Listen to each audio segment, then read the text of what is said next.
नमस्कार, माझं नाव श्रेयस. नमस्कार, माझे नाव जयेश. तर तुम्ही पहिल्या व्हिडिओत बघितलं होतं स्नेहन बद्दल. स्नेहन मध्ये काही नवीन गोष्टी डेव्हलप झाल्या आहेत. त्या गोष्टी आम्ही तुम्हाला आज दाखवणार आहोत. त्यानंतर स्नेहन मध्ये अतिशय सुंदर असा परिसर झालाय. त्याच्यामध्ये मुलांना खेळण्यासाठी ग्राउंड बनवले आहे. स्नेहन मध्ये या वर्षी हा बेकरीचा प्रोजेक्ट तयार करण्यात आला आहे. त्यामध्ये मुलांना बेकरी रिलेटेड प्रशिक्षण दिले जाते, कारण की ते पुढे चालून त्यांचा बेकरीचा व्यवसाय टाकू शकाल. तर इथं मुलांना इथं अभ्यासासाठी ते स्टडी रूम केला आहे. तर इथं वेगवेगळे पुस्तक असे लावणार आहे. तिथे लायब्ररी पण आहे.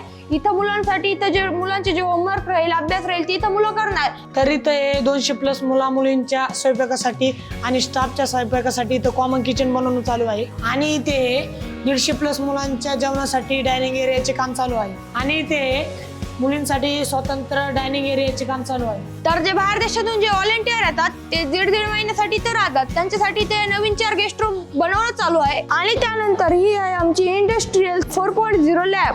आणि इथे ग्राउंड फ्लोअरला प्लंबिंग, इलेक्ट्रिकल, सुतारकाम, ऑटोमोबाईल इथं लॅब बनणार आहे. आणि इथे वर आमची AI आणि रोबोटिक लॅब बनत आहे, ज्यामध्ये मुलं AI आणि रोबोटिक ते शिकतील.